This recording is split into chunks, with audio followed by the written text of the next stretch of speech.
La majorité pense que nous ne vivons qu'une crise géopolitique passagère ou une oscillation économique naturelle. Ils se trompent lourdement. Ce que les yeux non avertis qualifient d'instabilité est, en réalité, un réalignement irréversible, une transformation profonde qui redessine les contours du monde tel que nous le connaissons.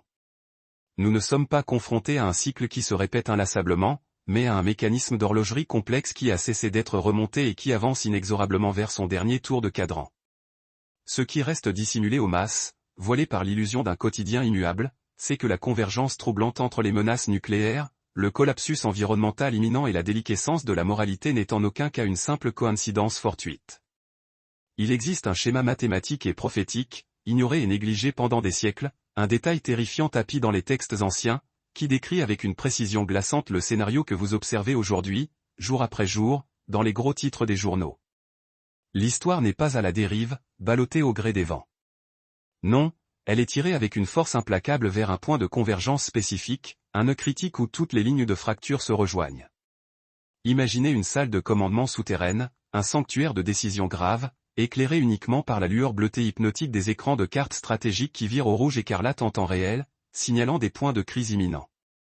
Le silence y est pesant, presque palpable, un linceul étouffant, seulement rompu par le bourdonnement grave et constant des serveurs militaires, ces colosses numériques qui traitent des données de destruction à une vitesse vertigineuse. Dehors, le ciel arbore une teinte plombée et menaçante, et l'air est saturé d'une odeur métallique âcre d'ozone et de cendres, un parfum funeste qui annonce la fin. La tension est physique, presque tangible, et personne ne parle, car tous savent intuitivement que la prochaine ordre, celle qui va être donnée, sera irrévocable, qu'il n'y aura pas de retour en arrière possible. Car, comme l'affirment les Écritures, quand ils diront paix et sécurité, alors une destruction soudaine les surprendra.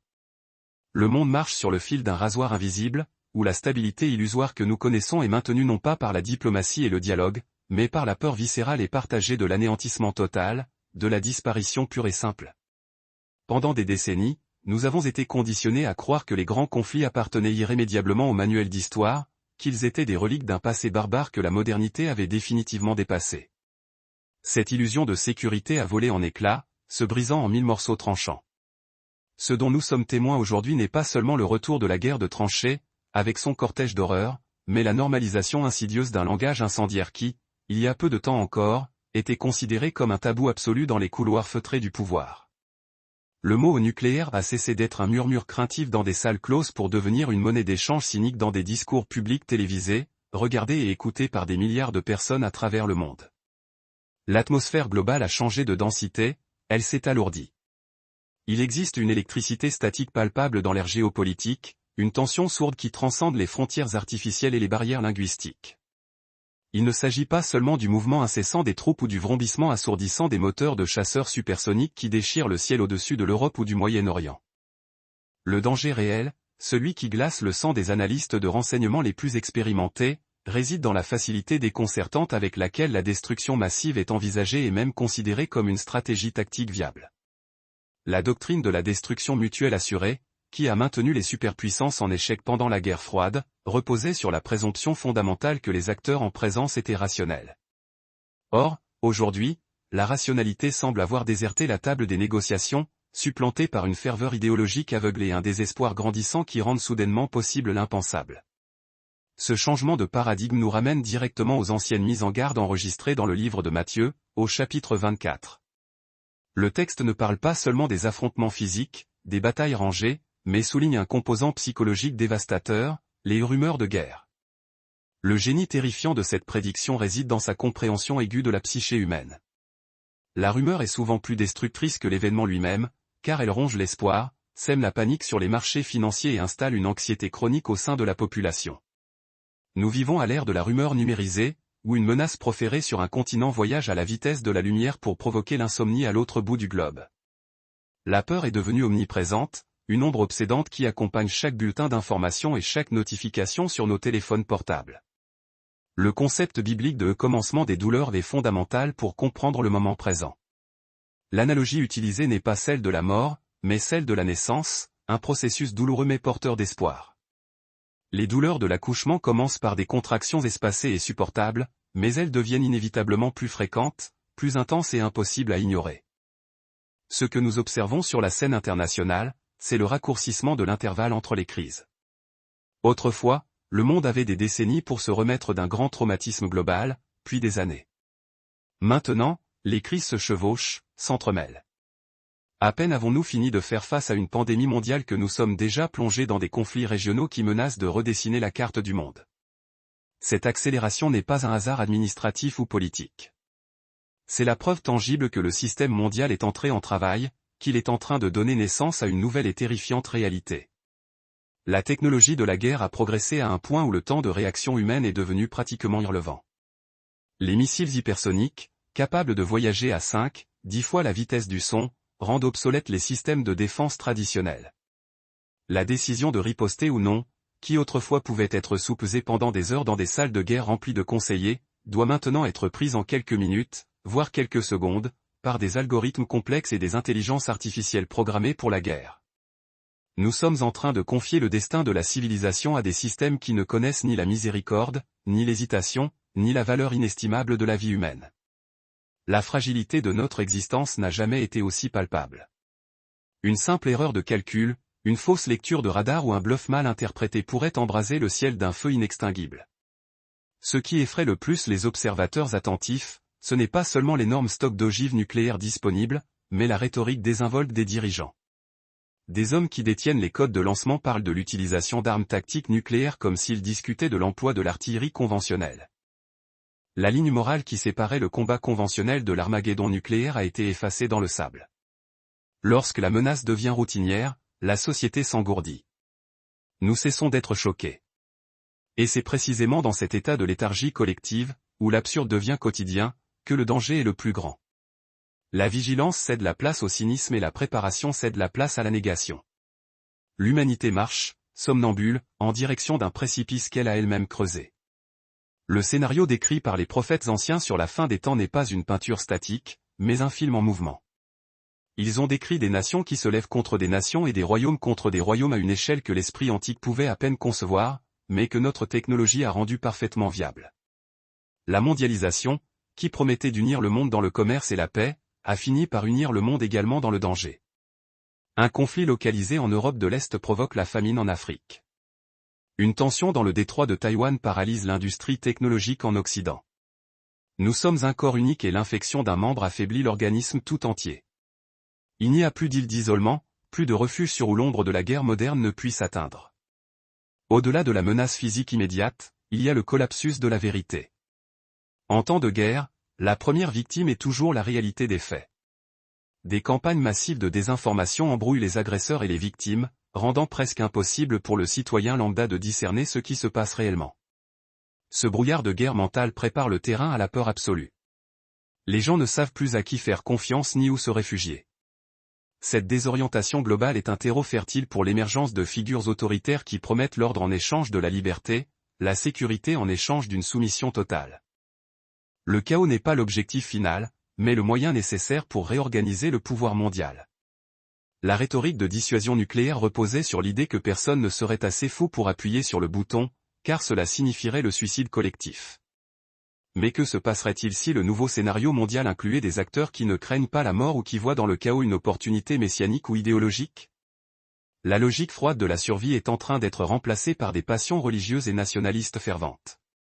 Le début des douleurs signale que le monde ancien, prévisible et relativement stable, est en train de mourir. Les contractions deviennent de plus en plus fortes. La Terre tremble non seulement à cause de causes naturelles, mais aussi sous le poids des bottes et des chenilles des chars qui se positionnent pour la bataille finale.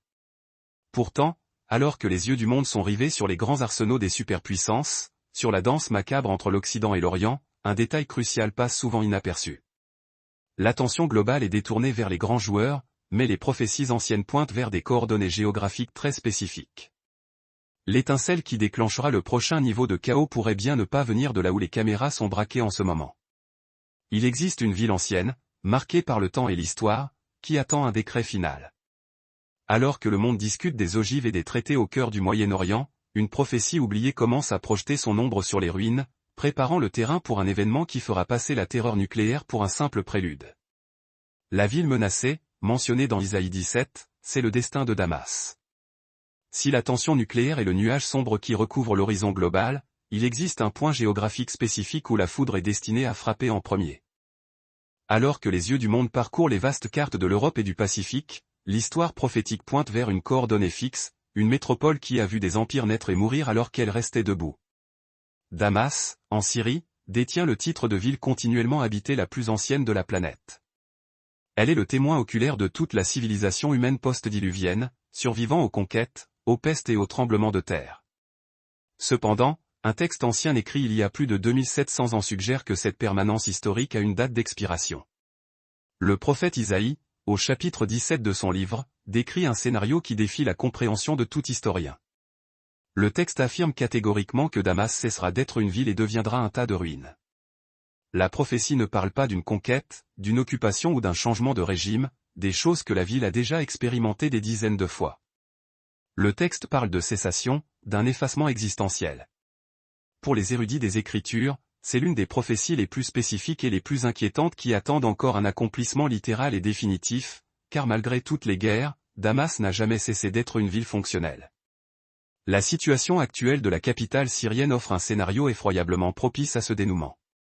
Ce qui était autrefois un centre de culture et de commerce florissant, célèbre pour ses bazars et ses mosquées, est aujourd'hui un échiquier tridimensionnel où les plus grandes puissances militaires du monde opèrent simultanément. Des armées étrangères, des milices locales et des conseillers militaires de superpuissance se partagent le même espace aérien et terrestre. La ville est devenue une plaque tournante logistique pour le transfert d'armements sophistiqués, créant une cible permanente dans le dos de sa population. L'infrastructure, déjà affaiblie par plus d'une décennie de conflits civils, fonctionne à la limite, soutenue par des fils dénudés d'alliances politiques fragiles. Des frappes aériennes chirurgicales sont devenues partie intégrante de la routine nocturne, visant des dépôts d'armes et des convois stratégiques dans les environs de la ville. Pour l'observateur non averti, cela ressemble à un chapitre triste de plus d'une guerre interminable. Mais sous l'angle de l'analyse prophétique, chaque explosion aux abords de Damas sonne comme le tic-tac d'une horloge qui approche de minuit. La fragilité institutionnelle de la région a créé un vide de pouvoir qui attire des interventions de plus en plus agressives. Il n'est pas nécessaire de faire preuve d'une imagination débordante pour visualiser comment une escalade militaire soudaine pourrait transformer des attaques ponctuelles en une dévastation globale. Ce qui rend la prophétie d'Isaïe 17 si alarmante dans le contexte moderne, c'est la vitesse à laquelle la destruction peut être livrée aujourd'hui. Dans le passé, assiéger et détruire une ville fortifiée prenait des mois, voire des années. Avec la technologie de la guerre actuelle, la transition d'une ville habitée à un tas de ruines peut se produire en une seule nuit. La présence de systèmes de missiles avancés et la rhétorique enflammée des voisins régionaux augmentent considérablement la probabilité d'une erreur de calcul fatale. Si Damas est utilisé comme plateforme pour des attaques contre des nations dotées de la capacité nucléaire ou d'une puissance de feu massive, la réponse ne sera pas mesurée en jours, mais en minutes. De nombreux théologiens soulignent que l'accomplissement de cette prophétie servirait de déclencheur pour des événements encore plus importants. La chute de Damas ne serait pas un événement isolé contenu à l'intérieur des frontières de la Syrie. Elle serait le domino initial qui ferait tomber toute la stabilité du Moyen-Orient, forçant les nations à choisir leur camp dans un conflit définitif. L'histoire nous enseigne que les guerres régionales dans cette zone ont la fâcheuse habitude d'exporter leurs conséquences vers le reste du monde, que ce soit par le biais du prix du pétrole, des vagues migratoires ou du terrorisme transnational. La disparition d'une capitale historique enverrait des ondes de choc psychologique et politique à toutes les capitales du monde occidental. L'image décrite dans le texte biblique d'une ville qui disparaît évoque un silence perturbateur. Ce n'est pas le silence de la paix, mais le silence du post-désastre, où la vie quotidienne est interrompue brutalement.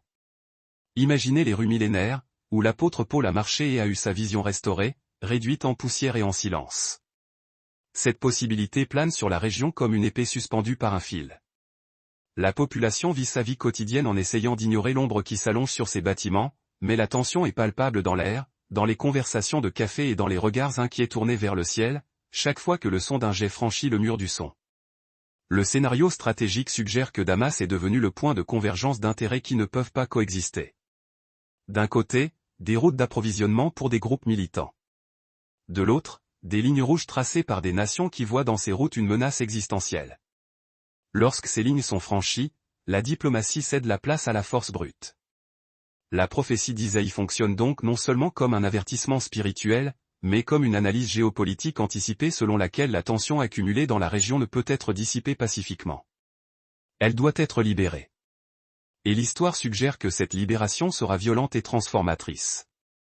Au-delà de l'aspect militaire, il y a le facteur humain et culturel. Damas est un symbole de résistance et de continuité. Sa destruction représenterait la fin d'une ère de certitude humaine, la preuve que rien de ce que nous construisons, aussi ancien et solide qu'il paraisse, n'est à l'abri du jugement ou du désastre. Ce serait un signal clair pour le monde que les règles ont changé. Si la ville la plus ancienne peut tomber, aucune métropole n'est en sécurité. New York, Londres, Tokyo, tout observerait le destin de Damas avec la terreur de celui qui voit son propre avenir reflété dans un miroir brisé. La vulnérabilité des grandes concentrations urbaines face à la guerre moderne serait exposée de manière indéniable. L'interruption soudaine de la vie dans un centre névralgique comme celui-ci aurait des implications immédiates sur l'économie mondiale. Nous ne parlons pas seulement du pétrole, mais de la stabilité des marchés qui dépendent de la prévisibilité des routes commerciales et de la paix relative pour fonctionner. La peur est le plus grand ennemi de l'argent. Un événement de cette magnitude provoquerait un retrait immédiat des investissements, une course vers les actifs sûrs et un gel des chaînes d'approvisionnement qui traversent la région. Le monde est interconnecté de telle sorte que l'effondrement d'une pièce maîtresse dans l'engrenage du Moyen-Orient ferait tousser le moteur de l'économie globale. Et c'est précisément ici que le récit prophétique s'entrelace avec la réalité de votre poche et de votre table. La guerre et la destruction de centres urbains sont historiquement les précurseurs les plus efficaces de la pénurie. Lorsque les bombes tombent et que les villes se transforment en poussière, les champs cessent d'être plantés et les routes commerciales sont coupées. Ce qui commence comme un conflit localisé et une prophétie géographique se transforme bientôt en un monstre qui dévore le pouvoir d'achat des familles du monde entier. La poussière des ruines de Damas n'aurait pas encore eu le temps de se déposer que le monde sentirait déjà le poids d'une nouvelle balance, une qui ne mesure pas la justice, mais qui rationne la survie. Le cheval noir, la famine, la pénurie et le collapsus économique. Lorsque la poussière des explosions retombe et que les armées reculent ou avancent, le véritable coût du conflit commence à être réclamé, non pas en balles ou en sang sur les champs de bataille, mais sur les étagères vides des marchés et dans les chiffres alarmants des bourses. La prophétie biblique décrit l'arrivée d'un cavalier monté sur un cheval noir, tenant une balance à la main.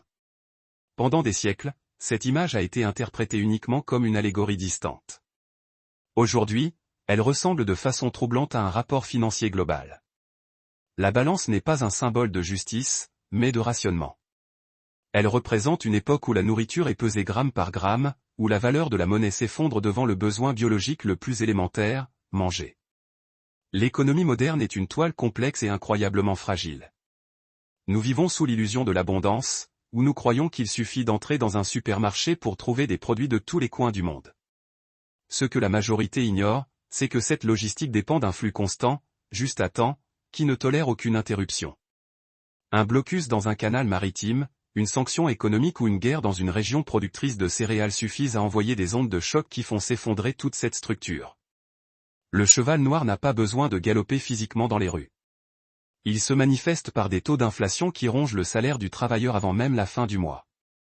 Le scénario décrit dans l'Apocalypse 6, verset 6, mentionne une mesure de blé pour un denier et 3 mesures d'orge pour un denier.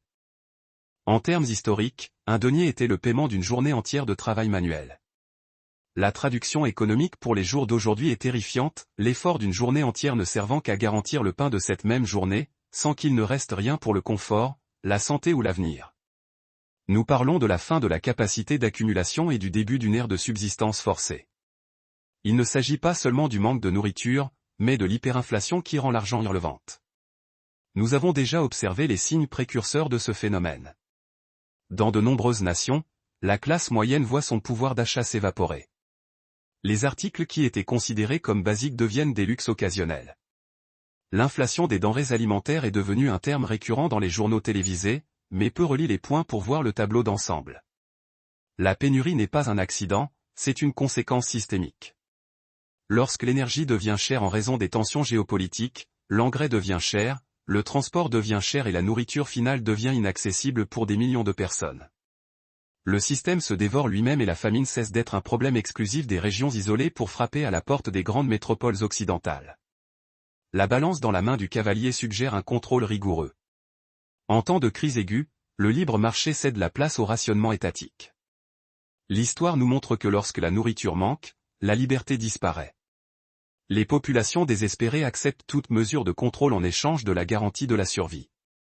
Carte de rationnement, identité numérique pour l'accès aux ressources et contrôle des prix sont des outils que les gouvernements utilisent pour gérer la misère. Le scénario prophétique pointe vers un monde où l'accès à la subsistance est surveillé, mesuré et restreint.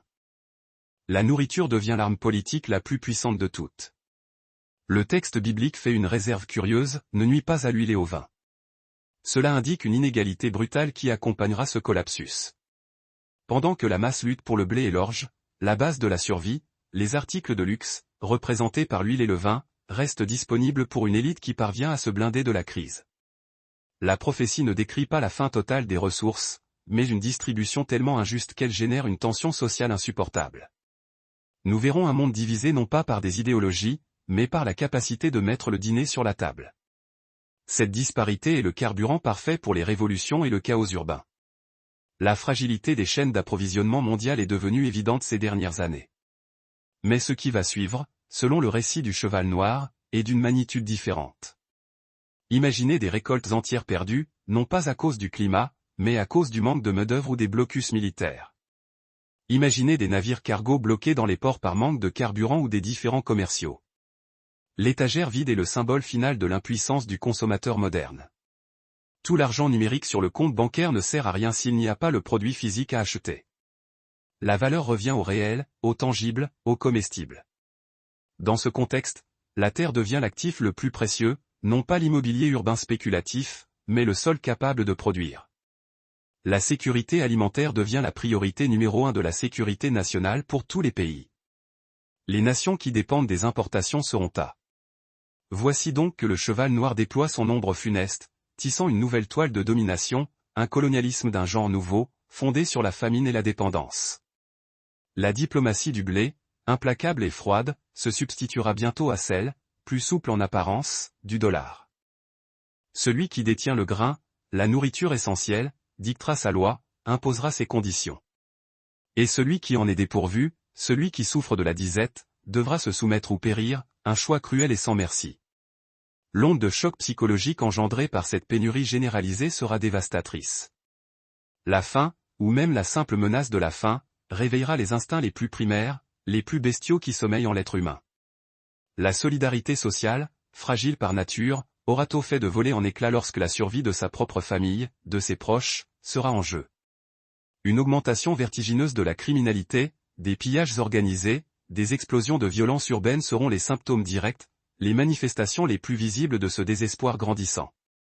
Le tissu social se déchirera irrémédiablement, le voisin, autrefois un allié potentiel, se transformera en un concurrent impitoyable dans la course aux ressources vitales. La prophétie nous met en garde contre une époque où la civilité, le vernis de notre civilisation, sera mise à l'épreuve jusqu'à ses limites ultimes. Beaucoup découvriront alors, à leurs dépens, que leurs principes moraux, leurs valeurs affichées n'étaient en réalité qu'un luxe, une commodité réservée au temps d'abondance et de prospérité.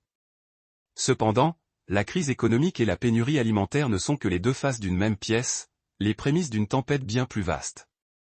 Le système global est intimement interconnecté, chaque élément influent sur les autres dans une danse macabre. Alors que l'humanité, les yeux rivés au sol, se lamente sur la terre qui ne produit plus et sur le marché qui ne vend plus, elle oublie de lever les yeux vers le ciel, d'observer les signes avant-coureurs. La nature, que nous avons trop longtemps considérée comme une simple ressource à exploiter sans vergogne ou comme un décor passif et immuable, est sur le point d'entrer en scène de manière brutale et implacable. L'effondrement financier prépare le terrain, affaiblissant les nations, minant leur résistance, mais c'est ce qui viendra des cieux, ce qui s'abattra sur nous depuis les hauteurs, qui apportera la véritable terreur, la désolation absolue. Lorsque l'homme n'est plus en mesure de garantir son pain quotidien, il prend conscience de sa petitesse, de sa fragilité face aux forces immenses qui régissent notre planète. Et le ciel, qui devrait être un symbole d'espoir, un havre de paix, commence à s'obscurcir, à se charger de menaces, d'une substance qui n'est pas faite de simples nuages de pluie. La première trompette retentit, le feu dévastateur, le ciel obscurci par les cendres, et la terre consumée par les flammes. Lorsque nous examinons attentivement les relevés climatiques récents, nous constatons que la nature a cessé de se comporter de manière prévisible, selon les cycles que nous connaissions, pour adopter une attitude agressive, presque vindicative, comme si elle cherchait à se venger de nos outrages. Le ciel, qui devrait être une étendue azurée synonyme de tranquillité, s'est teinté à maintes reprises de tons orangés et rouges apocalyptiques, des couleurs de fin du monde. Nous ne parlons pas simplement d'un été plus chaud que les autres ou d'une saison sèche prolongée. Musique. Nous assistons à la manifestation physique, à la concrétisation de ce que le livre de l'Apocalypse, au chapitre 8, décrit comme le son de la première trompette. Le texte sacré rapporte une pluie de grêle et de feu, mêlée de sang, s'abattant sur la terre, entraînant la destruction par les flammes d'un tiers des arbres et de toute l'herbe verte. Ce qui, autrefois, sonnait comme une métaphore lointaine, une allégorie difficile à saisir, ressemble aujourd'hui de manière frappante aux manchettes que nous lisons quotidiennement concernant les méga-incendies incontrôlables qui ravagent des régions entières. Le phénomène des incendies de forêt modernes a changé de catégorie, a franchi un seuil critique. Les pompiers et les experts en climatologie rapportent que le feu a acquis un comportement nouveau, imprévisible et terrifiant, générant ses propres systèmes météorologiques, créant ses propres conditions pour se propager. Des nuages de fumée et de chaleur, connus sous le nom de pyrocumulonimbus, engendrent des tempêtes de foudre qui, à leur tour, déclenchent de nouveaux foyers d'incendie à des kilomètres en avant de la ligne de front des flammes. C'est un cycle de destruction auto-entretenu, une spirale infernale qui défie les technologies humaines de lutte contre le feu, qui met à l'épreuve nos capacités et nos limites. L'image biblique du feu mêlé de sang prend une interprétation visuelle terrifiante lorsque nous voyons le soleil obscurci par la fumée dense, transformant le jour en une nuit sanglante et suffocante, où les cendres tombent comme une neige noire sur des villes entières. La destruction par le feu d'un tiers de la Terre, décrite dans la prophétie, laisse présager un effondrement écologique d'une ampleur continentale. Des forêts entières, qui fonctionnaient comme les poumons de la planète et les régulateurs de l'humidité, sont transformées en émetteurs de carbone en l'espace de quelques jours. La destruction de la végétation n'est pas seulement un dommage esthétique ou économique, c'est un coup porté à la capacité de survie de la biosphère, un assaut contre les fondations de la vie. Musique. Sans la couverture végétale, le sol s'échauffe, l'eau s'évapore plus rapidement et la température globale augmente, atteignant des seuils irréversibles. La prophétie suggère que l'environnement physique dans lequel nous vivons cessera d'être un foyer accueillant pour se transformer en une serre hostile, incapable de soutenir la vie telle que nous la connaissions. Les témoignages de ceux qui vivent dans ces zones de catastrophe décrivent une expérience sensorielle de fin du monde, un avant-goût de l'apocalypse. L'air devient toxique, impropre à la respiration, forçant les populations à vivre confinées ou à fuir avec le peu qu'elles peuvent emporter. Le son du feu qui approche est comparé au rugissement de trains de marchandises ou de moteurs à réaction, une force de la nature implacable qui ne respecte ni les frontières, ni les propriétés, ni les titres de propriété. Les maisons de luxe et les cabanes les plus modestes sont consumées avec la même voracité indifférente. Dans ce scénario cauchemardesque, l'humanité prend conscience de sa totale impuissance, de son insignifiance. Toute notre technologie de pointe, nos satellites sophistiqués et nos algorithmes complexes ne parviennent pas à arrêter une simple muraille de flammes, impitoyablement propulsée par des vents de la force d'un ouragan. Il y a un mystère profond dans la spécificité de la prophétie concernant l'herbe verte, ce qui souligne son importance. La base de la chaîne alimentaire terrestre dépend de cette végétation rase et des arbres. Lorsque le texte dit que toute l'herbe verte a été brûlée, il annonce l'effondrement de l'agriculture et de l'élevage, la fin d'une époque. Le bétail n'a plus rien à manger, les récoltes sont décimées avant même d'arriver à maturité, et la terre fertile se transforme en un désert stérile. Le feu de la première trompette n'est pas seulement un événement pyrotechnique spectaculaire, c'est une attaque directe contre la base du soutien de la vie biologique, une agression envers la création. C'est le retrait de la provision divine, laissant l'homme livré à l'aridité qu'il a lui-même contribué à provoquer. Les scientifiques expliquent ces événements à travers le prisme du réchauffement climatique et des changements climatiques anthropiques, imputables à l'activité humaine. La théologie ne contredit pas la science sur le comment, sur les mécanismes en jeu, mais offre une réponse au pourquoi, à la raison profonde de ces événements. La Terre, selon les Écritures, réagit à la corruption spirituelle de ses habitants, à leurs péchés. Il existe une connexion intrinsèque entre le sang versé sur la Terre par la violence humaine et le feu qui consume aujourd'hui cette même Terre. La planète est décrite comme gémissante, comme un organisme vivant qui tente d'expurger une maladie, de se purifier.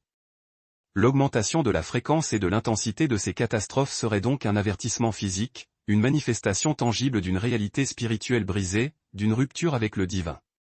L'obscurité provoquée par la fumée de ces événements a un impact psychologique profond, ravageur.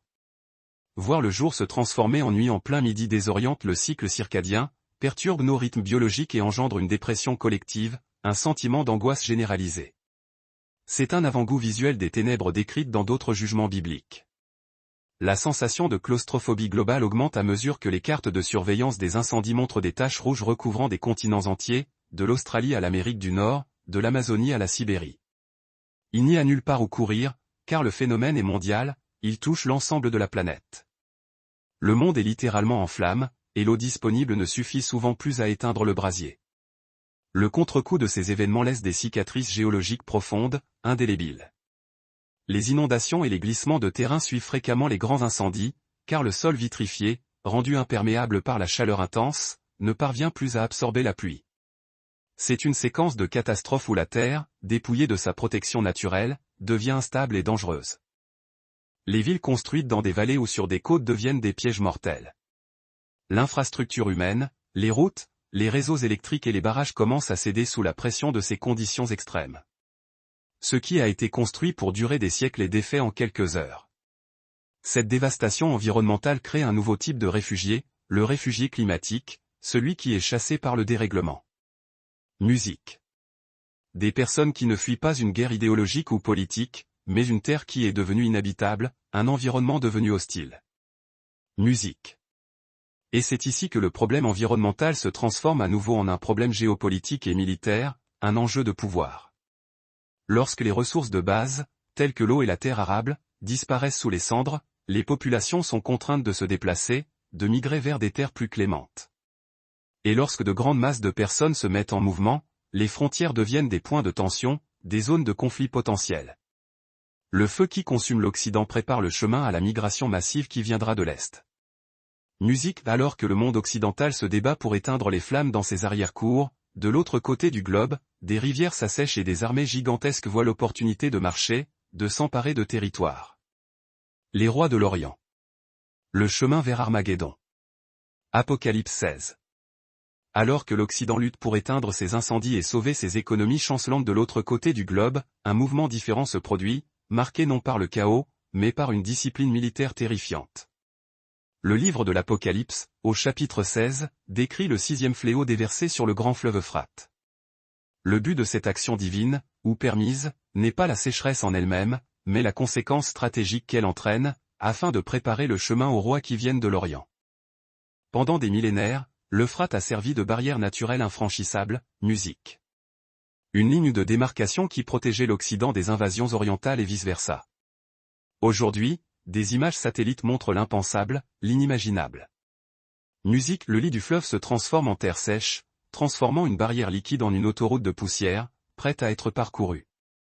L'expression au roi de l'Orient a toujours suscité le mystère parmi les érudits et les théologiens. Dans le contexte géopolitique actuel, elle prend des contours beaucoup plus nets, plus précis. Nous vivons l'ère de l'ascension asiatique, où l'axe du pouvoir mondial se déplace violemment de l'Atlantique vers le Pacifique. Des nations qui étaient autrefois considérées comme des puissances régionales ou en développement détiennent désormais les plus grandes armées permanentes de la planète, les plus importantes réserves de change et, surtout, la plus grande capacité industrielle de guerre. La prophétie suggère une coalition, une union de forces qui, historiquement, pourraient être rivales, mais qui s'unissent sous un but commun ou une nécessité stratégique urgente, la marche vers le centre de la Terre. Ce que nous observons au cours des dernières années, c'est la construction d'une infrastructure colossale qui relie l'Extrême-Orient au Moyen-Orient. Des routes, musique, des voies ferrées à grande vitesse et des ports stratégiques ont été construits sous le prétexte du commerce et de l'intégration économique. Cependant, tout stratège militaire sait que la même route musique qui transporte des conteneurs d'électronique transporte avec une égale efficacité des chars de guerre, des lanceurs de missiles et des bataillons d'infanterie. Musique. Le chemin mentionné dans le texte biblique peut être compris aujourd'hui comme ce réseau logistique moderne qui a éliminé les distances géographiques, permettant à une force d'invasion de traverser des continents en quelques jours, et non plus en mois ou en années. La magnitude numérique de cette force est un autre point qui suscite l'étonnement, l'incrédulité. Des textes prophétiques connexes parlent d'armées comptées en centaines de millions. Dans le passé, cela semblait une hyperbole poétique, impossible à soutenir logistiquement. Aujourd'hui, avec les populations de l'Orient totalisant des milliards et avec le système de recrutement obligatoire de certaines de ces puissances, la mobilisation d'une force de cette ampleur est mathématiquement viable. Mais ce qui rend cette armée véritablement redoutable, ce n'est pas seulement la quantité de bots sur le terrain, mais la technologie qu'elle transporte. Nous ne parlons pas de hordes barbares armées d'épées, mais de forces équipées de ce qui se fait de plus avancé dans la guerre moderne. La technologie militaire de l'Orient a progressé à pas de géant, souvent dans l'ombre, loin des projecteurs des médias occidentaux. Musique, le développement de missiles hypersoniques, capables d'ignorer les boucliers de défense traditionnels, et l'utilisation massive de l'intelligence artificielle appliquée au combat ont changé l'équilibre des forces, ont redistribué les cartes. Imaginez des essaims de drones autonomes, opérant en synchronisation parfaite, musique couvrant l'avancée des troupes terrestres comme un nuage de sauterelles métalliques, impitoyable et implacable. La guerre du futur, décrite implicitement dans l'efficacité dévastatrice de ces armées, sera rapide, chirurgicale et mécanisée. La préparation du chemin implique également la domination du spectre cybernétique et spatial, aveuglant l'ennemi avant même le premier tir physique. L'assèchement de l'Euphrate est donc le feu vert pour cette mobilisation, le signal de départ. La pénurie hydrique dans la région, que nous avons analysée comme une catastrophe environnementale, fonctionne ici comme un facilitateur tactique, un atout stratégique. Musique. Les barrages construits en amont par des nations puissantes contrôlent le débit de l'eau, transformant le fleuve en un robinet de musique qui peut être fermé pour permettre le passage des troupes. La géopolitique de l'eau devient inséparable de l'eschatologie, de l'étude des fins dernières. Ce qui semble être un problème de gestion des ressources naturelles est, en réalité, la suppression du dernier obstacle physique au plus grand affrontement militaire de l'histoire humaine. Les pièces sont en train d'être déplacées sur l'échiquier central, le jeu est sur le point de commencer. Il existe également une composante idéologique et spirituelle musique dans cette marche, une dimension qui dépasse le simple calcul stratégique. Le déclin moral et politique de l'Occident a créé un vide de leadership mondial que les rois de l'Orient sont prêts à combler, à s'approprier.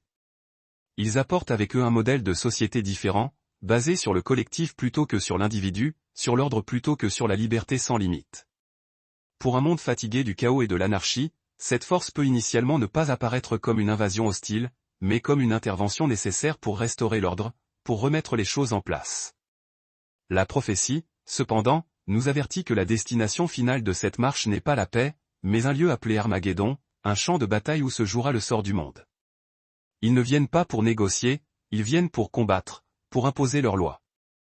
La convergence de ces forces vers le Moyen-Orient est motivée par la nécessité d'accéder aux ressources énergétiques et par le contrôle des routes commerciales mondiales.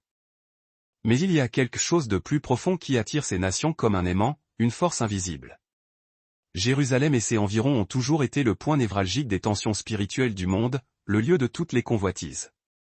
Le mouvement des rois de l'Orient suggère que la scène finale ne se déroulera pas sur leur propre territoire, mais sur la terre qui relie 3 continents, au carrefour des civilisations. Ils répondent à un appel invisible, décrit dans l'Apocalypse comme des esprits de démons qui vont vers les rois de toute la terre pour les rassembler, pour les inciter à la guerre. C'est une convocation surnaturelle, déguisée en manœuvre géopolitique, une manipulation à grande échelle. La vitesse à laquelle cette coalition peut être activée est le facteur de surprise, l'élément qui déstabilisera le monde. Le monde sera distrait par ses crises internes, par la famine et les catastrophes naturelles, lorsqu'il réalisera soudainement que l'horizon oriental est obscurci non par des nuages, mais par une masse militaire en mouvement, une armée invincible. La préparation silencieuse de décennies, la construction d'îles artificielles, la militarisation de l'espace et l'accumulation d'or et de ressources n'étaient que le prélude, les préparatifs. Le chemin est presque prêt. L'asphalte a été coulé, les tunnels creusés et maintenant le fleuve qui bloquait le passage se transforme en poussière. Cette force écrasante, cependant, ne marche pas seule, elle ne constitue qu'un élément d'une manœuvre en tenaille, d'un plan d'encerclement. Pendant que l'Orient marche par voie terrestre, traversant le lit asséché de l'Euphrate, au nord d'Israël, une autre tempête se forme, composée d'une alliance différente, mais tout aussi meurtrière. Le monde est sur le point de voir le piège se refermer, le cercle se rétrécir. Les puissances de l'Est et du Nord ont des objectifs distincts, mais un ennemi commun et une destination géographique partagée, un but qui les unit. Le décor de la tempête parfaite est planté, et la prochaine pièce à bouger sur l'échiquier révélera le visage de celui qui mènera l'attaque finale contre la nation qui est l'horloge de Dieu. Gog et Magog, le siège final contre Israël. Avant de continuer, si ce contenu a enrichi votre vie, n'hésitez pas à aimer, commenter et partager. Abonnez-vous à la chaîne et, si vous souhaitez soutenir la chaîne, cliquez sur le bouton merci et faites un don du montant de votre choix ou devenez membre. Nous laissons également quelques produits dans la description. Procurez-vous l'un d'eux et soutenez la chaîne. Continuons. Au centre de tout l'échiquier géopolitique mondial se trouve une nation qui occupe une superficie plus petite que de nombreux États insignifiants, mais qui attire plus d'attention médiatique, diplomatique et militaire que n'importe quelle superpuissance, un aimant à convoitise. Israël était et a toujours été l'horloge de Dieu, le centre de son attention. Alors que le monde débat sur l'économie et le climat, les yeux des stratèges spirituels et militaires convergent vers Jérusalem, le point de mire.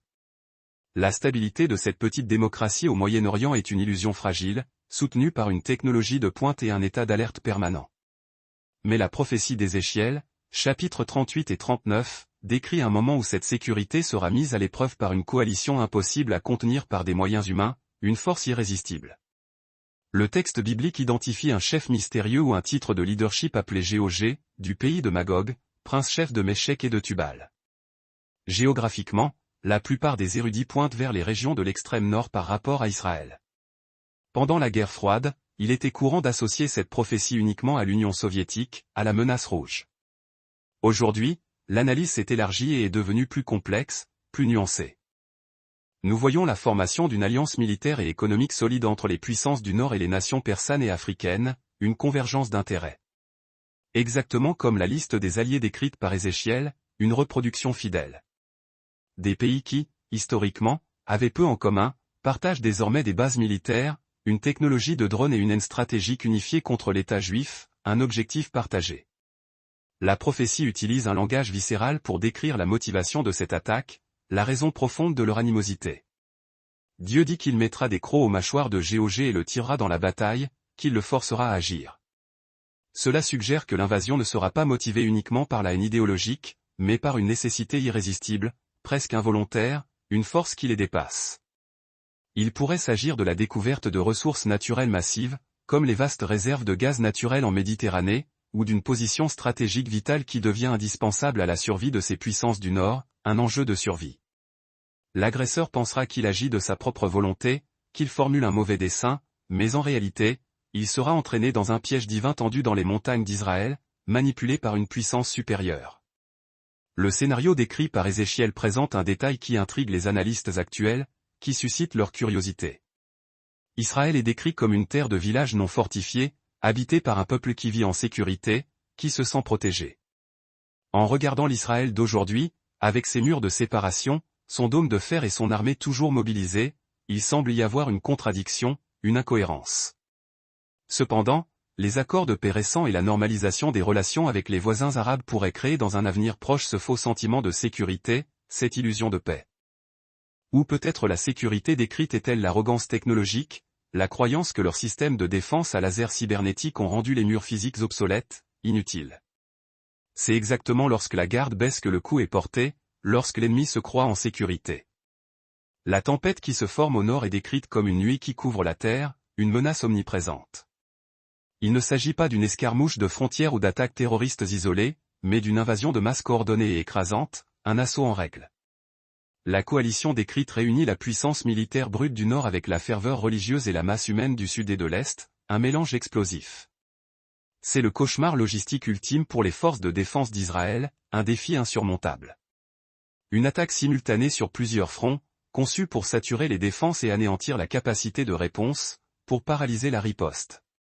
Le monde assistera à cela en temps réel, mais la prophétie suggère une paralysie diplomatique, une inaction des nations. Les nations occidentales protestent, s'interrogent, es-tu venu pour prendre le butin, mais n'interviennent pas militairement, restent passives. L'isolement d'Israël est un thème central dans les écritures eschatologiques, une constante. Zacharie prophétise que toutes les nations de la terre se joindront contre Jérusalem, qu'elles se ligueront. Aujourd'hui, nous voyons la scène se mettre en place pour cela à travers la diplomatie internationale, les jeux de pouvoir. Des résolutions continuelles, des boycotts économiques et l'opinion publique mondiale sont façonnés pour voir Israël non pas comme une victime, mais comme le problème central de la paix mondiale, un obstacle à la stabilité.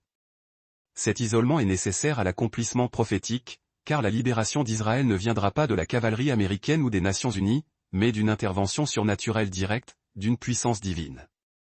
La nation doit être acculée, sans options humaines, pour que la délivrance soit reconnue comme divine, comme un miracle. La brutalité potentielle de ce conflit est inimaginable, terrifiante. Les armes modernes entre les mains de cette coalition comprennent des munitions de précision, la guerre électronique, capable d'aveugler les radars, et, peut-être, des armes non conventionnelles, un arsenal redoutable. L'intention déclarée n'est pas la conquête territoriale pour l'administration, mais l'effacement de la présence juive dans la région, la destruction. C'est le point culminant d'un conflit spirituel millénaire, la bataille ultime entre le bien et le mal. Le croc à la mâchoire entraîne les nations dans la vallée de la décision, où la politique humaine se heurte frontalement à la souveraineté divine, un choc des titans. Ce qui semble être une manœuvre militaire brillante est, en réalité, un suicide stratégique orchestré par les cieux, une folie. Un aspect troublant de cette prophétie est l'indifférence mondiale, le manque de réaction. Pendant que la coalition avance, le reste du monde semble trop occupé par ses propres crises, la famine, les catastrophes naturelles et l'effondrement économique que nous avons déjà décrits, pour s'en soucier, pour s'intéresser au sort d'Israël. L'antisémitisme, que beaucoup pensaient mort dans les camps d'Europe au XXe siècle, ressurgit sous une nouvelle forme, intellectualisée et politiquement acceptée, plus sournoise. Cela prépare le cœur des masses à accepter, voire à applaudir, la tentative de destruction d'Israël, un silence complice. Le monde n'assistera pas seulement, le monde consentira, croyant que la suppression de cet obstacle apportera la paix globale tant désirée, une illusion. Mais le dénouement décrit par Ézéchiel est terrifiant pour les envahisseurs, une déconfiture totale. Musique. La nature se retourne contre les armées, se venge des profanations. Les tremblements de terre, les pestes, les pluies torrentielles et le feu du ciel détruisent la coalition dans les montagnes, une juste punition. Le texte décrit une confusion si grande que les soldats se battront les uns contre les autres, pris de folie. La défaite de GOG ne sera pas une victoire militaire israélienne, mais une démonstration de puissance divine qui laissera le monde en état de choc, stupéfait. Ce sera le moment où la réalité séculaire sera brisée par la preuve indéniable qu'il existe un Dieu en Israël, qu'une force supérieure veille. L'enterrement des morts et le nettoyage de la terre prendront des mois, un rappel physique et grotesque du prix de l'arrogance humaine, une leçon à méditer. Cependant, pour que le monde en arrive à ce point de rupture, de basculement. L'indifférence et la cruauté, là où des nations entières acquiescent à l'extermination d'un peuple et où la guerre est perçue comme l'ultime recours, révèlent un bouleversement fondamental au sein de l'être humain. La géopolitique n'est que le reflet de l'âme collective, un miroir déformant de nos propres faiblesses. Avant que les armées ne se mettent en marche, avant que le fracas des armes ne retentisse, les cœurs doivent se refroidir, se glacer dans une indifférence calculée. La véritable guerre, la plus insidieuse, commence en nous, dans l'effondrement de l'empathie, dans l'émergence d'une société qui s'adore elle-même par-dessus tout. C'est vers cette dégénérescence morale, vers ce combustible invisible de l'Apocalypse, que nous devons tourner notre regard. La cruauté de ces derniers jours, le dépérissement de l'affection humaine, sont les signes avant-coureurs de notre propre destruction. Si les bombes nucléaires et les tremblements de terre symbolisent l'anéantissement de la matière, une implosion silencieuse, bien plus pernicieuse, se produit en ce moment même, au plus profond de la psyché humaine. L'apôtre Paul, dans sa lettre à Timothée, ne décrit pas les derniers jours comme un déluge de feu céleste, mais plutôt comme un changement radical dans le caractère de la société. Il met en garde contre des temps difficiles, ou, selon certaines traductions, des temps de sauvagerie. La liste des traits qu'il énumère ressemble à un diagnostic clinique de notre époque actuelle, des hommes épris d'eux-mêmes, avares, vantards, ingrats, profanes, et peut-être le plus effrayant de tous, dépourvus d'affection naturelle. Le concept d'absence d'affection naturelle dénote une rupture dans la biologie fondamentale de l'être humain. Il se réfère à la perte de l'instinct de protection familiale, de l'empathie envers les plus vulnérables, et de la connexion intrinsèque que nous devrions entretenir avec notre propre espèce. C'est une blessure profonde, une cicatrice invisible qui défigure notre humanité. Aujourd'hui, nous voyons cette prophétie se concrétiser dans la fragmentation absolue des relations. Le foyer, qui devrait être le dernier refuge de sécurité, est devenu statistiquement l'un des endroits les plus dangereux pour les enfants et les personnes âgées. La violence domestique et l'abandon émotionnel ne sont plus des anomalies, mais des épidémies silencieuses, rongeant le tissu même de notre société. Lorsque l'amour, qui devrait être instinctif, fait défaut, la société entière perd son socle. Nous vivons à l'ère du narcissisme digitalisé. La prophétie d'hommes épris d'eux-mêmes n'a jamais été aussi visible. Nous avons créé une culture où l'image de soi est la divinité suprême et où le prochain n'est qu'un miroir ou un marchepied. Les réseaux sociaux, initialement conçus pour connecter, sont devenus des vitrines d'ego fragiles et des tribunaux de jugement impitoyables, où l'anonymat décuple la cruauté. La quête effrénée de validation externe a engendré une génération anxieuse, incapable de supporter la frustration et prompte à canceller ou à détruire la réputation de quiconque menace sa bulle de réalité, son fragile château de cartes. Le moi est devenu le centre gravitationnel de l'univers. Et dans ce système solaire égoïste, il n'y a plus de place pour le sacrifice ou pour l'amour du prochain. La cruauté moderne est sophistiquée. Elle n'a pas besoin de se salir les mains de sang, elle tue avec l'indifférence. Nous le constatons dans le phénomène du spectateur, où des foules filment des tragédies et des accidents avec leur téléphone portable au lieu de porter secours. L'objectif de la caméra est devenu un bouclier qui sépare l'observateur de la douleur d'autrui. La souffrance humaine est devenue un contenu, un divertissement à consommer en clip de 15 secondes, puis à oublier d'un simple glissement de doigt. Cette anesthésie morale est l'accomplissement exact de la prophétie selon laquelle l'amour du plus grand nombre se refroidira. Ce n'est pas que l'amour disparaît, il se fige, devient inopérant face aux besoins urgents de l'autre. Paul mentionne également que les hommes seraient irréconciliables. Il suffit de regarder la scène politique et sociale à travers le monde. La capacité de dialogue est morte. Les divergences d'opinion, qui autrefois étaient résolues par le débat, sont désormais des motifs de haine viscérale et de ségrégation. Des familles se divisent, des amitiés de plusieurs décennies sont brisées, et des sociétés se polarisent au point de flirter avec la guerre civile. Tout cela parce que nous avons perdu la capacité de pardonner ou de céder. La rigidité de l'orgueil humain a atteint un point de calcification, obstruant les voies de la compréhension mutuelle. Là où il n'y a pas de réconciliation, la seule issue possible est le conflit. Et c'est ce que nous observons dans toutes les sphères, du voisin au diplomate. La brutalité citée dans le texte biblique se réfère également à l'absence d'amour pour ce qui est bon. Nous assistons à une inversion morale complète, où le vice est célébré comme une vertu et la vertu est ridiculisée comme une faiblesse ou une oppression. L'innocence est attaquée précocement, souillée par la perversité. Le divertissement de masse bombarde l'esprit avec une violence hyper-réaliste et une sexualité déformée, désensibilisant la conscience dès l'enfance. Le résultat est une société cynique qui ne parvient plus à rougir de honte.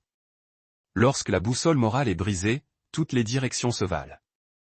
Et l'histoire montre que la direction choisie par l'humanité sans freins moraux est toujours l'abîme. La trahison est un autre marqueur de ces temps, une perfidie éhontée et triomphante. La loyauté est devenue une denrée rare. Les contrats sont rompus, les promesses électorales sont oubliées, les vœux matrimoniaux sont jetés aux orties à la première difficulté. La confiance, qui est le ciment qui maintient la civilisation unie, est dissoute. Nous vivons dans un état de paranoïa justifié, où nous nous attendons à être trompés par les gouvernements, les entreprises et même par nos amis proches. Cet environnement de méfiance perpétuelle engendre un stress social insupportable, préparant les gens à accepter n'importe quel leader qui promet de restaurer l'ordre, même si c'est par la tyrannie. Cette dégénérescence du caractère n'est pas un accident sociologique, c'est une préparation spirituelle, une érosion progressive de notre humanité. Une humanité sans empathie est une humanité prête à accepter la marque, le joug de l'oppression. Pour qu'un système global de contrôle total fonctionne, il est nécessaire que les gens ne se soucient pas du sort des exclus, des marginaux, des parias. La froideur d'aujourd'hui est l'entraînement pour la persécution de demain. Si nous sommes capables d'ignorer la faim et l'injustice aujourd'hui, nous serons capables de livrer nos voisins demain. L'Antéchrist ne régnera pas sur une société de saints, mais sur une société qui est déjà devenue à son image et à sa ressemblance, égoïste, froide et cruelle. Pourtant, le texte dit qu'ils auront l'apparence de la piété, mais en niant l'efficacité de celle-ci. C'est le plus troublant. Cette cruauté se drape souvent dans les oripeaux de la vertu. On n'a jamais autant parlé de droit, de justice sociale et de bonté, mais nous n'avons jamais été aussi agressifs les uns envers les autres. C'est une bonté de façade, un humanisme sans Dieu qui promet le paradis sur terre, mais livre l'enfer dans les relations interpersonnelles. Les paroles sont douces, mais les actions sont prédatrices. C'est l'hypocrisie suprême, où le mal se déguise en bien pour opérer sans résistance. En contemplant ce sombre tableau de l'âme humaine, nous réalisons que toutes les autres crises, nucléaires, économiques, environnementales, ne sont que des symptômes, des manifestations superficielles d'un mal plus profond. La maladie réelle est le cœur humain éloigné de son créateur, un cœur déconnecté de sa source de vie. Et si la méchanceté a atteint son apogée, si la technologie a amplifié notre capacité de destruction, et si l'amour s'est refroidi au point de se figer, cela indique que le temps imparti à cette ère s'épuise. Nous ne pouvons pas continuer à descendre cette spirale indéfiniment sans qu'il y ait une intervention. L'histoire a une limite, une date de péremption. Et il existe une théorie ancienne, basée sur la structure même du temps, qui suggère que nous sommes à quelques secondes de minuit cosmique. Le compte à rebours, la théorie des 6000 ans, un concept à la fois fascinant et terrifiant. Il existe un sentiment partagé par presque toutes les personnes aujourd'hui, indépendamment de leur foi ou de leur scepticisme, la perception que le temps s'accélère, que les jours semblent plus courts, que les semaines s'évaporent et que les années passent en un clin d'œil. Cette compression temporelle n'est pas seulement psychologique, elle est un signe décrit dans les Écritures pour la fin de l'ère. Mais au-delà de la sensation, il existe une structure mathématique fascinante et terrifiante cachée dans les premières pages de la Bible, une architecture temporelle qui suggère que l'histoire humaine a une date de péremption prédéterminée. C'est ce que les théologiens et les érudits appellent la théorie de la semaine millénaire. La base de cette théorie remonte au livre de la Genèse et à la lettre de Pierre. La création a été réalisée en 6 jours, et le 7e jour, Dieu s'est reposé. L'apôtre Pierre et le psaume 90 nous donnent la clé de décodage, pour le Seigneur, un jour est comme 1000 ans, et 1000 ans sont comme un jour. Si nous appliquons cette logique à l'histoire de l'humanité, les 6 jours de la création représenteraient 6000 ans de gouvernement humain, de lutte, de travail et de tragédie. Le 7e jour, le sabbat, représenterait le millénaire, la période de 1000 ans de paix gouvernée par le Messie, décrite dans le livre de l'Apocalypse. La question inquiétante qui se posait, à quel moment de la semaine cosmique sommes-nous? Si nous examinons la chronologie biblique, l'histoire enregistre approximativement 4000 ans d'Adam à Christ. De Christ à nos jours, il s'est écoulé un peu plus de 2000 ans. La mathématique est simple et implacable, 4000 plus 2000 font 6000 ans. Nous vivons, selon cette interprétation, dans les dernières secondes du 6e jour, au crépuscule du vendredi cosmique, prêt à entrer dans le sabbat. Cela expliquerait l'intensité et la fréquence des douleurs de l'enfantement. De même qu'une femme sur le point d'accoucher ressent des contractions plus fortes et plus rapides à la fin, l'histoire humaine accumule les crises dans sa ligne droite finale, avant la transition d'ère. Cette théorie gagne en force lorsque nous observons la parabole du figuier. Jésus a enseigné que lorsque le figuier bourgeonnerait, nous saurions que l'été est proche. Le figuier est le symbole national d'Israël.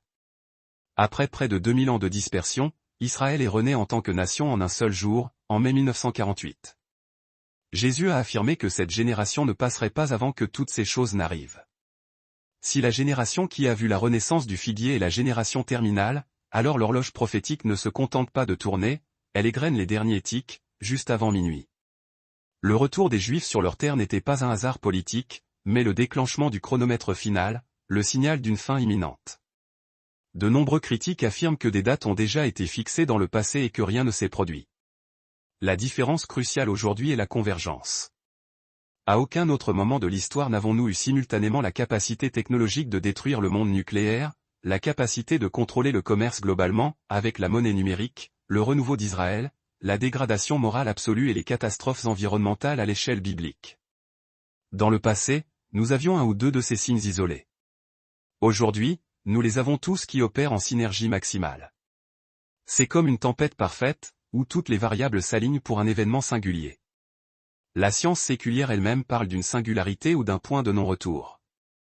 Les climatologues mettent en garde contre le point d'inflexion irréversible, celui qui scellera notre destin. Les économistes parlent du reset global inévitable. Les spécialistes en intelligence artificielle alertent sur le moment où nous perdrons le contrôle sur notre création. Il est curieux de constater que le langage séculier et le langage prophétique disent la même chose avec des vocabulaires différents. Le système actuel est insoutenable et est sur le point de s'effondrer pour laisser place à quelque chose de nouveau. L'humanité sent au plus profond d'elle-même que nous ne pouvons pas continuer ainsi pendant 100 ou 200 ans de plus. Le compte n'y est pas, l'addition est trop salée. Un autre indicateur de ce compte à rebours est l'explosion de la connaissance, prophétisée par Daniel. Il a été instruit de sceller le livre jusqu'au temps de la fin, où beaucoup couraient d'une part à l'autre et la connaissance se multiplierait. Il suffit de regarder le siècle dernier. Nous sommes passés du chariot à la fusée, du télégraphe à l'Internet quantique, de la pénicilline à l'édition génétique. La courbe de l'avancée technologique est verticale, presque défiant la gravité. Cette augmentation exponentielle n'est pas un signe d'évolution perpétuelle, mais le dernier soupir d'une course humaine pour tenter de devenir Dieu avant que le vrai Dieu n'intervienne. Nous construisons notre propre tour de Babel digital, et nous savons comment la première histoire s'est terminée. L'urgence spirituelle que cette théorie provoque est son point le plus vital, son appel le plus pressant. Si le sabbat de repos approche, cela signifie que le temps de travail et, surtout, le temps de grâce ont une limite. La porte de l'arche de Noé est restée ouverte pendant un temps déterminé, mais il est arrivé un moment où Dieu lui-même l'a fermée. La théorie des 6000 ans suggère que nous sommes dans les minutes finales de la porte ouverte. Il ne s'agit pas de semer la panique, mais d'éveiller une conscience de la finitude, une reconnaissance de notre propre mortalité. La vie n'est pas un cycle infini de réincarnation ou de répétition. C'est une ligne droite avec un début défini et une fin décrétée. Le monde est en train d'être préparé pour une transition de gouvernement, un changement de règne. Le chaos que nous voyons, les guerres, la famine, la peste, sont le nettoyage du terrain, la préparation du chantier. Les structures humaines doivent échouer pour que l'humanité reconnaisse qu'elle ne peut pas se sauver elle-même. L'échec de l'humanisme, du communisme, du capitalisme sauvage et de toutes les idéologies est nécessaire pour prouver que l'homme, laissé à lui-même pendant 6 millénaires, ne peut que produire destruction. La fin du 6e jour est marquée par la preuve irréfutable de l'incompétence humaine à gérer la création de Dieu. Face à tout cela, la question qui reste n'est pas quand sera la fin, car personne ne connaît le jour ni l'heure, mais plutôt comment serai-je quand elle arrivera. Si la sirène sonnait maintenant, si le ciel s'ouvrait aujourd'hui, où seriez-vous positionné, quel serait votre état de préparation? Le compte à rebours n'attend pas notre convenance, il ne tient pas compte de nos aspirations terrestres. Il avance, indifférent à nos plans de carrière ou de retraite, implacable et inexorable. Le voile entre le monde physique et le monde spirituel s'amincit de jour en jour, rendant plus visible l'invisible. Ce que nous avons analysé ici ne sont pas seulement des nouvelles ou des coïncidences, mais les empreintes d'un roi qui s'approche de la porte, les signes avant-coureurs d'un événement monumental. Et lorsqu'il entrera, la fête du monde prendra fin et l'éternité commencera.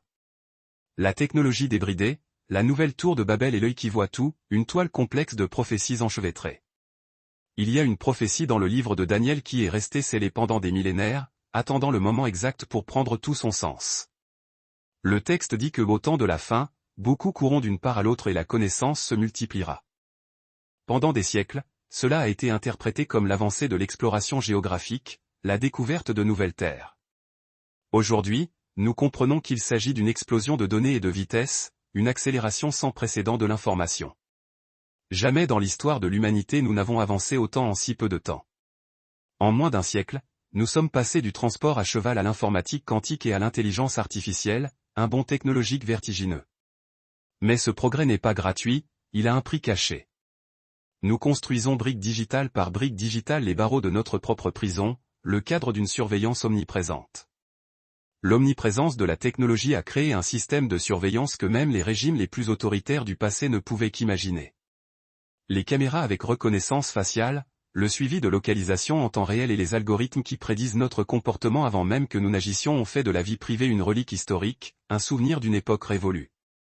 Le concept d'œil qui voit tout a cessé d'être du mysticisme pour devenir une infrastructure urbaine, une réalité tangible. Chaque smartphone est un terminal de monitoring volontaire que nous transportons dans notre poche, alimentant une bête de données insatiable qui sait où nous allons, ce que nous achetons et à qui nous parlons. Ce qui effraie les spécialistes en éthique et en théologie n'est pas seulement la surveillance, mais la tentative de créer une vie artificielle, de donner naissance à une conscience numérique. La course à l'intelligence artificielle générale vise à créer un esprit qui surpasse l'esprit humain, une entité capable de pensée autonome et de créativité illimitée. Le livre de l'Apocalypse parle d'une image à laquelle on a donné un souffle pour qu'elle parle. Pendant 2000 ans, cela semblait impossible, une statue qui prend vie et s'exprime.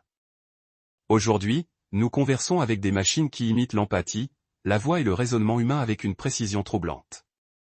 Nous externalisons notre conscience au silicium, créant des entités qui ne possèdent pas d'âme, mais qui auront le pouvoir de décision sur des vies humaines. Cette technologie est vendue sous la promesse de commodité et de sécurité, mais son objectif ultime est le contrôle absolu, la domination totale. La digitalisation de l'argent avec la fin du papier-monnaie et l'implémentation de monnaie digitale de banque centrale est la pièce finale du scénario d'Apocalypse 13, le dernier verrou d'une cage dorée. Sans l'argent physique, il n'y a plus d'anonymat. Le système aura le pouvoir de désactiver la capacité financière d'un individu d'un simple clic, l'empêchant d'acheter ou de vendre s'il ne s'aligne pas sur les normes sociales ou politiques en vigueur, une forme de coercition implacable. La technologie a transformé le signe sur la main ou sur le front d'une possibilité éloignée à une implémentation technique viable à travers la biométrie et les implants de puces, effaçant la frontière entre la science-fiction et la réalité. Au-delà du contrôle externe, il existe l'invasion interne, la modification de notre propre être. Le transhumanisme, le mouvement qui cherche à fusionner l'homme avec la machine, est la répétition de l'erreur de la Genèse, la tentative de l'homme de devenir Dieu. Les promesses de puces cérébrales pour augmenter l'intelligence ou guérir des maladies cachent le danger de hacker l'esprit humain, de corrompre le temple de l'esprit.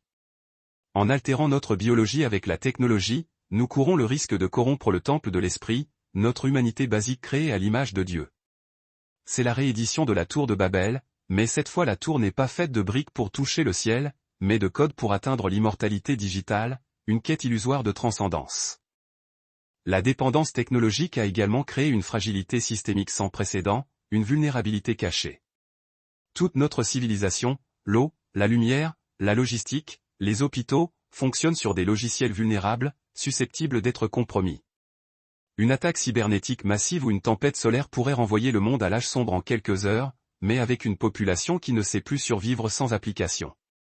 Cette vulnérabilité est le talon d'Achille du monde moderne, notre point faible.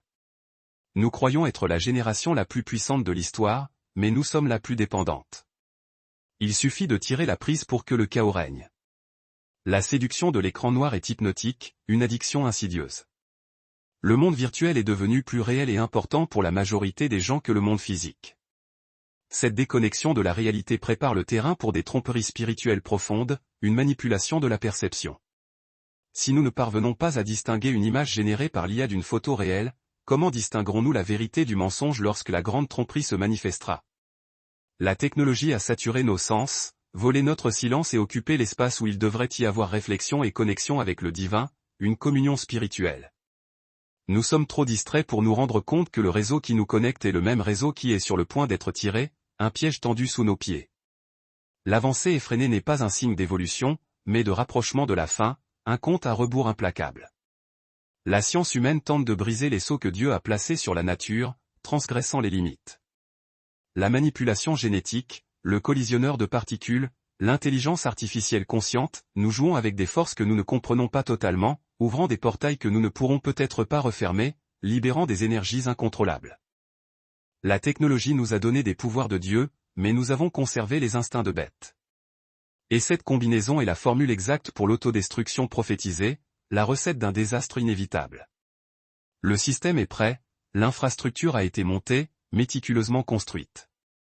Il ne manque plus que le commandement final pour que la technologie cesse d'être une servante et devienne la maîtresse absolue de l'humanité, la gardienne de notre prison digitale.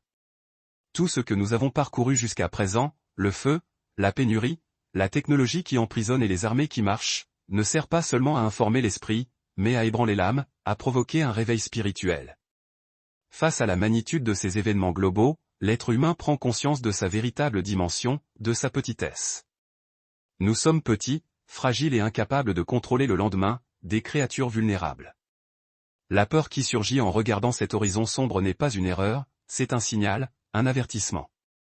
C'est votre conscience qui crie que sans une protection supérieure, nous sommes tous démunis face à la tempête qui se forme, à l'orage qui approche.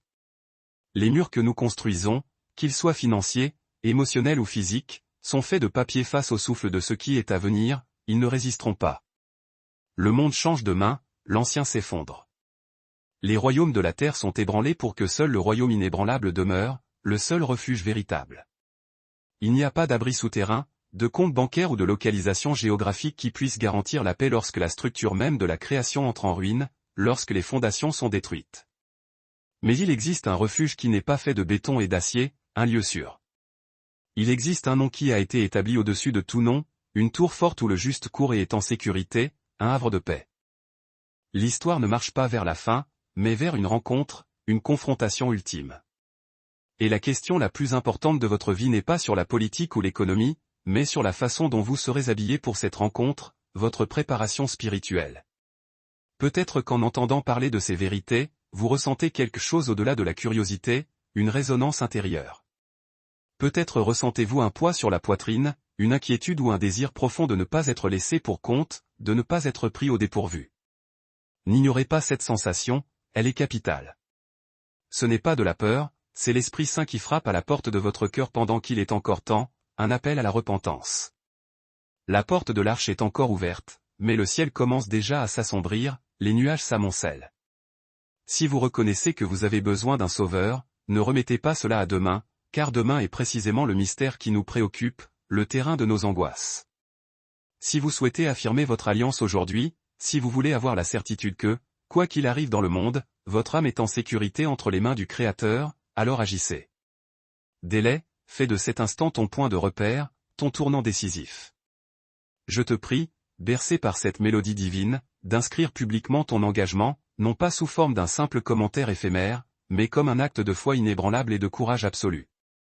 Écris ces mots, laisse-les résonner en ton âme, Seigneur Jésus, je t'accepte, ou Seigneur, tu es mon unique sauveur.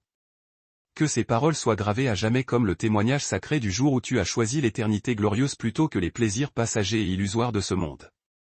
Et si ce message a embrasé ton cœur d'une flamme nouvelle, ne garde pas cette révélation précieuse pour toi seul.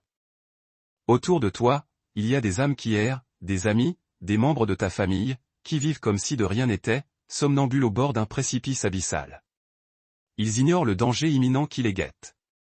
Partage avec eux cette vérité salvatrice, non pas pour servir les intérêts d'une chaîne ou d'un individu, mais pour arracher une vie à l'obscurité et la conduire vers la lumière éternelle. Sois la sentinelle vigilante qui sonne l'alarme face au péril et indique avec amour le chemin étroit de la rédemption. N'aie pas peur de partager ta foi, même si elle te semble petite, car Dieu peut faire des miracles avec un simple grain de sénévé. Le roi revient bientôt dans sa gloire, le décor est planté, les lumières terrestres s'éteignent progressivement et le son de la trompette céleste résonne déjà avec puissance dans l'éternité. La seule chose qui manque, c'est ta préparation, ta décision ferme de suivre le Christ.